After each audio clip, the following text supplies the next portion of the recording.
દર્શક મિત્રો, અત્યારે સમાજને એક એવો સંદેશ પાઠવવા માંગુ છું કે આજના સમયમાં ઘણા બધા લોકો નાની મોટી બીમારીના ભોગ તો બને છે, પણ મારે તમને એવી બીમારીની વાતચીત કરવાની છે કે જે બીમારીનો વિશ્વમાં કોઈ ઇલાજ નથી. એવી બીમારી, જે બીમારીથી સપડાયેલું એક બાળક છે, એમના ફાધર પાસેથી આપણે પૂરી જાણકારી લઈએ કે એમના બાળકને શું પ્રોબ્લેમ હતો, એ બીમારીનું નામ શું કહેવાય, અને એ બીમારીમાં આજે કેટલા બધા બાળકો પરેશાન છે. શું નામ છે તમારું? મારું નામ મૈસુરિયા દિનેશભાઈ છે. મૈસુરિયા દિનેશભાઈ. તમારું એડ્રેસ?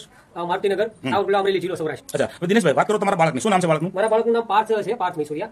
એ છઠ્ઠી સ્કૂલમાં ભણતો હતો. છઠ્ઠા ધોરણની અંદર ભણતો હતો. બહુ હુશાર હતો, પોતે ડાન્સર હતો અને સારી રીતે કવિતાઓ પણ લખતો હતો. તો અચાનક જ મારા બાળકને આ ખેંચની તકલીફ ચાલુ થઈ ગઈ. જોકે તાવે નહોતો આવ્યો. ડાયરેક્ટ ખેંચ ચાલુ થઈ અને એ ખેંચ 1 મિનિટની અંદર 8 થી 10 વાર, એનાથી પણ વધુ, માનો કે 10 થી 12 વાર ઝટકા આવતા 1 મિનિટની અંદર. માત્ર 1 મિનિટની અંદર? 1 મિનિટ. બરાબર છે. પછી તો એ સતત ઝટકા આવતા હતા. અમે ન્યુરોફિઝિશિયન ગુજરાતના નામથી ડોક્ટરને બતાવેલું. તો બધાએ એમ કીધું કે આનો ઈલાજ નથી.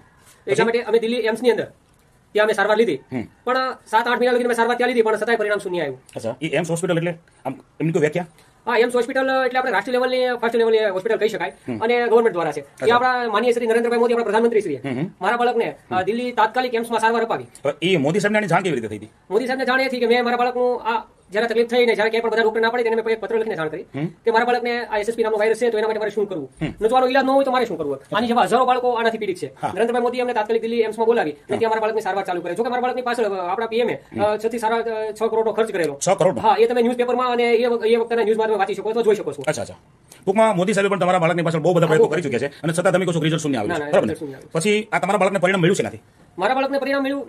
આ જ્યારે મેં ત્યાં પછી મેં મારા બાળકનો આ કઈ ઈલાજ ન હોય તો મેં ભારત સરકારને એ પણ કીધું કે મારા બાળકને સ્વમૃત્યુ માટેની મંજૂરી આપો. તો સ્વમૃત્યુ માટેની મંજૂરી માટે મેં જે એપ્લિકેશન દાખલ કરી તો એ ન્યૂઝ ચેનલની અંદર ને છાપાની અંદર બધે આવ્યું. ગુજરાત સમાચારમાં હતું ને? ગુજરાત સમાચારમાં વિશેષ આવ્યું છે. ગુજરાત સમાચારમાંથી એક પૂંજાબેન કરીને છે, નવસારીના. અચ્છા, પૂંજાબેન પટેલ. હા, પૂંજાબેન પટેલ છે, નવસારીના છે. તેઓએ ગુજરાત સમાચાર વાળાએ કોન્ટેક્ટ કર્યો, પણ છતાં એને કોન્ટેક્ટ ન થયો. તો એને સાવલાના પોલીસ સ્ટેશનમાં ફોન કર્યો અને ત્યાંથી માહિતી માંગી કે પાર્થ મૈસુરિયા નામના બાળકના વાલી સાથે મારે વાત કરવી છે. તેઓએ રાત્રે 1 વાગે પોલીસ વાળા મારા ઘરે આવ્યા અને મારી સાથે વાત કરાવી. બરાબર. તો પૂંજાબેને મને આ વિશે જાણ કરી કે એક નેપ્સેક નામની એક કંપની છે અને એ તમારા બાળકને તમે પાવડર પીવડાવો. કયો પાવડર છે? હા, તો એ પાવડર અહીંયા છે. દોસ્તો, અહીંયા જે ભાઈ બતાવે છે આ નેચરામોર ચોકલેટ, મતલબ કે બાળકો માટેનો એક પોષક તત્વ કહેવાય, જેને કહેવાય કે ન્યુટ્રિશનલ ફૂડ સપ્લિમેન્ટ, જે તમે પાવડરના ટીન ઉપર વાંચી રહ્યા છો. આ બાળકો માટેનું એક સારું ફૂડ સપ્લિમેન્ટ બનાવવામાં આવ્યું છે, પણ આની અંદરના જે કન્ટેન્ટ છે, પ્રોટીન, વિટામિન, કેલ્શિયમ, અને નીચે જે તમે વાંચી રહ્યો છો કે ઓમેગા 3 છે, બાળકના મગજને સક્રિય રાખે છે અને સારું એવું કામ કરે છે બાળકો માટે. આ પાવડરના કેટલા ડબ્બા પીવડાવ્યા તમે? અત્યાર સુધીમાં તો 15 થી 20 ડબ્બા મેં પીવડાવી દીધા. દોસ્તો, તમે જોઈ રહ્યા છો કે આ એના ખાલી કરેલા નેચરામોર ચોકલેટ પાવડરના ટીન છે. અચ્છા, આટલા પાવડરના ડબ્બા તમે આ બાળકને પીવડાવ્યા છે. આ પાવડર પીવડાવ્યા પછી હવે શું ફરક દેખાય છે? આ પાવડર પીવડાવ્યા પછી જે ડોક્ટરો એમ કહેતા હતા કે ભાઈ આ તો 6 થી 8 મહિના બહુ વર્ષ દિવસ લગીને જો બાળક રહે પછી કેસ ફેલ થઈ જાય છે, પણ આ પાવડર પીવડાવ્યા પછી મેં જોયું કે મારા બાળકને વજનમાં વધારો થયો. એને વજનમાં કેટલો વધારો થયો? હા, વજનમાં 19 કિલો વજન હતો, અત્યારે 24 કિલો વજન છે. 5 કિલો વજન વધ્યું. 5 કિલો વજન વધ્યું. દોસ્તો, તમે બાળકના હોઠ તરફ નજર કરો તો એ બાળકના હોઠ પર જે રતાશ દેખાય છે, આને કહેવાય કે લોહી વધ્યું છે અને બાળકના વજનમાં પણ વધારો થયો છે. આજે જે બાળકની સ્થિરતા તમે જોઈ રહ્યા છો, આટલી બધી સ્થિરતા નહોતી. અહીંયા હું તમને આગળનો એક વિડીયો બતાવી રહ્યો છું.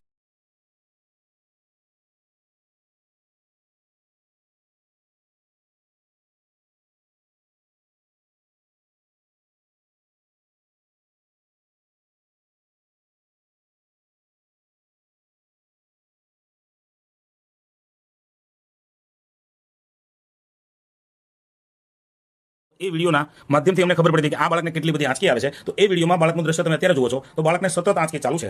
હવે તમે અત્યારે જે બાળકને સ્થિર જોઈ રહ્યા છો, પછી એની એકાગ્રતામાં કેવું લાગે છે? હા, અત્યારે તો જો કે આંચકી અત્યારે 1 મિનિટમાં 1 થી 2 વાર જ આવે છે, એનાથી વધુ નથી આવતી. અચ્છા, બીજું એનું બાળક એક્ટિવ કેટલું છે? હા, એક્ટિવ પેલા એને કઈ ખ્યાલ જ ન આવતો કે પેશાબ પાણી કરવો હોય તો પણ કરી ન શકતો. જો કે અત્યારે પેશાબ પાણી થાય તો એટલે તરત ઈશારા કરે છે, અથવા કે બાથરૂમ લાગે તો ઈશારો કરે છે. એ તરત જ બધું આમ જોઈએ કે કોઈ પણ વ્યક્તિ આવ્યો હોય તો એને ઓળખી લે છે અને તરત એની સામે નજર ફેરવે છે. એકાગ્રતા પૂરેપૂરો એક્ટિવ થયો છે. હવે બીજું હું તમને એમ કહેવા માંગુ છું કે તમે આ બાળકની પાછળ તમે કેટલો ખર્ચ કરેલો છે? મેં મારા આ બાળકની પાછળ માનો કે 15 થી 17 લાખ રૂપિયાનો ખર્ચ કરેલો છે. જે આ મકાનનું રહ્યું છે એ પણ. દોસ્તો, આ જે મિલકત તમે જોઈ રહ્યા છો, આ મિલકત દિનેશભાઈની પોતાની છે અને આ મિલકત ઉપર અત્યારે એને દેવું કરેલું છે અને હાલમાં એની જે હાલત છે કે અત્યારે એ નાસ્તો બનાવીને બીજા કારખાનાઓમાં વેચવા જાય છે. આ દ્રશ્યમાં તમે જોઈ રહ્યા છો કે બેન અત્યારે નાસ્તો તૈયાર કરી રહ્યા છે, કંઈક ફરસાણ તૈયાર કરી રહ્યા છે અને એ ભાઈ દિનેશભાઈ કારખાનાઓની અંદર આ નાસ્તાનું વેચાણ કરીને પોતાનું ગુજરાન ચલાવે છે. એ સ્થિતિમાં આવી ગયા હતા અને આ નેચરામોરે આ બાળકની જિંદગી બચાવી છે, એવું કેવું હોય તો કહી શકાય છે. તો હવે તમે જે બાળકોની આવી તકલીફો છે આ વિશે તમે વિશેષ શું કહેવા માંગો છો? અત્યાર સુધીમાં ગુજરાતની અંદર 2 વર્ષની અંદર મારા બાળકને તકલીફ થઈ ત્યાં પછી 24 બાળકો મારી ધ્યાનમાં આવેલા, મારી સાથે કોન્ટેક્ટ થયેલા વાલીઓનો, પણ એ બધાનો કેસ ફેલ થયેલો છે. મતલબ તમે જાણો છો એવા 24 કેસ ફેલ થઈ શકે છે? ફેલ થઈ ગયા છે. અત્યારે આમ ગણીએ ગુજરાતની અંદર મારો બાળક હાલ મારી સામે દાંત કાઢે છે અને જીવન છે, એ આ નેત્રામૂળને કારણે છે. નેત્રામૂળના કારણે છે. તો એવા બાળકોના માતા પિતાને તમારો સંદેશ દિનેશભાઈ શું છે? મારો એ મા બાપને સંદેશ છે કે તમે જેમ બને એમ તાત્કાલિક નેત્રામૂળ પાવડર જે આ પ્રોડક્ટ છે એનો ઉપયોગ કરો અને તમારા બાળકની જિંદગી બચાવો. તમને કદાચ કોઈ પૂછે તો તમે તમારો સંપર્ક આપશો ખરા? તમારો કોન્ટેક્ટ બોલો, તમારો નંબર.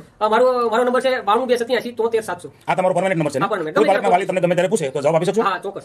જેથી ને તમારા એક નાનકડા સંદેશથી ઘણા બધા બાળકોનું જીવન બચી જશે, જેમ તમારા બાળકનું બચ્યું છે. આ પરિણામથી તમે ખુશ છો? એકદમ ખુશ છું. એકદમ ખુશ. સરસ. તો માહિતી આપવા બદલ આભાર.